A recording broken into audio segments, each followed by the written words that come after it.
हाँ भाई, सभी लोगों को नमस्कार और एक बार फिर से स्वागत आप सभी लोगों का। क्या हाल चाल है? यूपी में कौन काबा जो हमारी सीरीज चल रही थी, आज उस सीरीज में नंबर आ गया है यूपी की जनगणना का। अगर मैं इस टॉपिक की बात करूं तो हर एग्जाम में, उत्तर प्रदेश के हर एग्जाम में यहां से सवाल देखने को मिल जाते हैं। तो चलिए जल्दी से उत्तर प्रदेश की जनगणना देखते हैं फटाफट से। सबसे पहले उत्तर प्रदेश के बारे में एक बेसिक सी चीज है जिसके बारे में कल भी हमने चर्चा करी थी। कुल क्षेत्रफल की अगर बात करूं तो 2,43,286।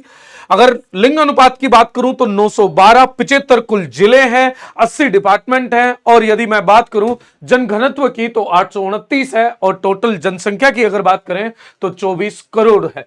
एक बार मुख्य रूप से देख ले तो राजधानी लखनऊ है। गठन जो किया गया था उत्तर प्रदेश का 1 नवंबर 1956 को। कुल क्षेत्रफल जो है 2,40,928 वर्ग किलोमीटर है। जिले 75 हैं, संभाग 4 हैं, मंडल इसके अंदर 18 देखने को मिलते हैं। और जनसंख्या जो देखने को मिलती है 19,98,12,341। ये सारे के सारे आंकड़े फिर से आपको बता दें कि ये सारे के सारे आंकड़े 2011 की जनगणना के अनुसार है। अगर बात करें जनगणना 2011 की तो उत्तर प्रदेश की कुल जनसंख्या अभी हमने देखी कि 19,98,12,341 जो है वो जनसंख्या है, जो भारत की कुल जनसंख्या का लगभग बनाता है 16.51%। जो उत्तर प्रदेश की जनसंख्या है भारत की वो 16.51% है। राज्य की कुल जनसंख्या पुरुषों का प्रतिशत, यदि इस कुल जनसंख्या प्रतिशत में पुरुष देखें तो पुरुष लगभग 52.29% है। महिलाएं देखें तो महिलाएं 47.71% है।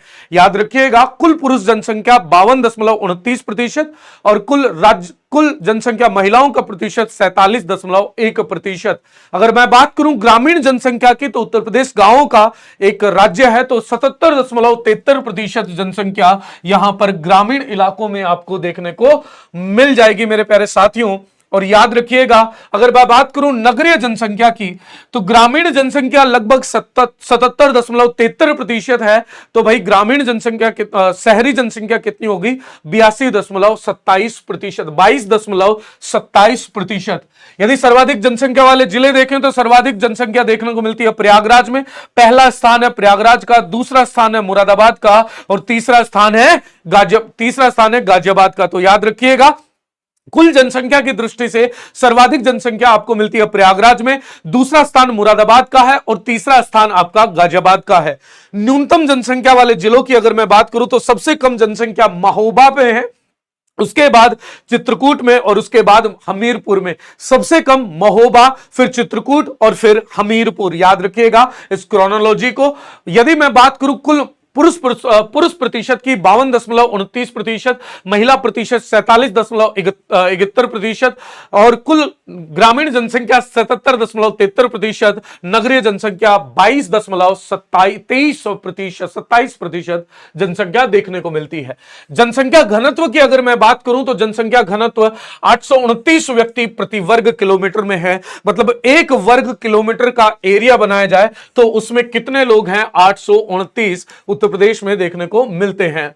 2001 से लेकर 11 के दौरान जो जनसंख्या घनत्व में वृद्धि हुई है वो 139 व्यक्ति प्रति वर्ग किलोमीटर की वृद्धि हुई है। याद रखिएगा, वृद्धि कितनी हुई है? 139 व्यक्ति की। और अभी कितनी है? 829। सर्वाधिक जनसंख्या घनत्व वाले जिले देखें घटते क्रम में, सबसे पहला स्थान है जनसंख्या घनत्व में गाजियाबाद का। गाजियाबाद का वैसे कुल जनसंख्या में तीसरा स्थान है, जन घनत्व के अंदर इसका पहला स्थान है। मतलब यहां ज्यादा लोग, छोटी जगह में ज्यादा लोग रह रहे हैं। दूसरा स्थान है बनारस का, वाराणसी का और तीसरा स्थान है लखनऊ का। लखनऊ का भाई राजधानी के अंदर जनसंख्या घनत्व अधिक होगा। न्यूनतम जनसंख्या घनत्व वाले यदि जिले देखें तो पहला स्थान है ललितपुर का, दूसरा स्थान है सोनभद्र का, तीसरा है हमीरपुर का। यदि निम्न जनसंख्या की हम बात करें तो निम्न जनसंख्या में भी तीसरा स्थान हमीरपुर का, न्यूनतम जनसंख्या घनत्व में भी तीसरा स्थान हमीरपुर का है मेरे साथियों। याद रखना, जनघनत्व को एक बार जल्दी से रिपीट करेंगे। गाजियाबाद, वाराणसी, लखनऊ।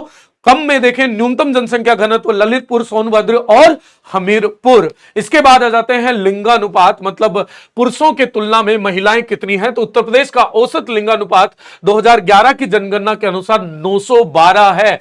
मतलब भाई 1000 यदि पुरुष हैं तो उन पर 912 महिलाएं हैं। लेकिन अगर मैं भारत की बात करूं, भारत में जो आपको देखने को मिलता है लिंग अनुपात वो 943 है। तो भारत के औसत लिंग अनुपात से उत्तर प्रदेश में लिंग अनुपात कम है, 912।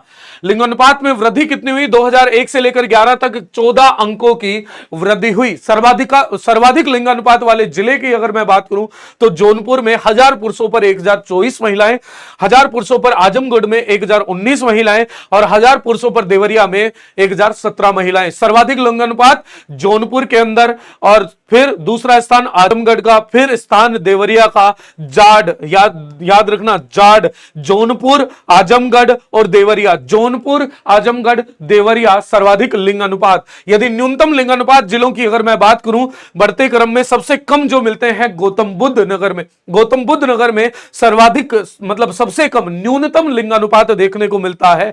हमीरपुर और बागपत में दूसरा स्थान है। हमीरपुर और बागपत का दूसरा स्थान है। कानपुर नगर, बांदा और मथुरा का तीसरा स्थान है। यह बहुत इंपॉर्टेंट है। यदि मैं बात करूं, जल्दी से रिवाइज करिएगा, कुल लिंग अनुपात उत्तर प्रदेश में कितना है? 912 है। भारत का 943 है। सर्वाधिक आपको देखने को मिलेगा जाट, जौनपुर, आजमगढ़ और देवरिया। न्यूनतम लिंग अनुपात वाले जिले देखें तो गौतम बुद्ध नगर, हमीरपुर और बागपत, कानपुर नगर, बांदा और मथुरा। यदि शिशु लिंग अनुपात की बात करूं, शिशु लिंग अनुपात की बात करूं तो उत्तर प्रदेश का शिशु लिंग अनुपात, शिशु माने 0 से 6 साल वाले आयु वाले बच्चों को देखते हैं, 902 है। 2001 से देश में शिशु लिंग अनुपात 916 था। यह काफी डिस्टर्बिंग है, मतलब कम हो गया। 2001 की जनगणना में कितना था? 2001 की जनगणना में 916 था। मतलब 1000 लड़के पैदा होते हैं तो उन पर 916 लड़कियां पहले पैदा होती थी, अब 902 रह गया है। राज्य में सर्वाधिक सबसे कम शिशु लिंगानुपात वाले जिले जो हैं, सबसे कम जो हैं शिशु लिंगानुपात, बलरामपुर और बागपत। दोस्तों याद रखिएगा, बलरामपुर और बागपत, बलरामपुर और बागपत का वैसे भी यहां न्यूनतम लिंगानुपात वाले जिलों के अंदर आपको मिल जाता है। हमीरपुर और बागपत दूसरा स्थान है। तो इन सभी फैक्ट्स को ध्यान रखिएगा। मिलते हैं आपको अगले सेशन में, जनगणना के पार्ट 2 में। आप जरूर हमें लिख के बताएं कि आपको सेशन कैसा लगता है और आप किस टॉपिक पर अगला सेशन चाहते हैं। चलिए मिलते हैं आपको अगले किसी सेशन में, अगले किसी क्लास में। तब तक के लिए ख्याल रखिए, ध्यान रखिए और हमेशा मस्त रहिए, चुस्त रहिए, तंदुरुस्त रहिए और ध्यान रखिए, बड़ों का हमेशा आदर करिएगा, छोटों को हमेशा प्यार देना। मिलता हूं अगले सेशन में। धन्यवाद। जय हिंद, जय भारत।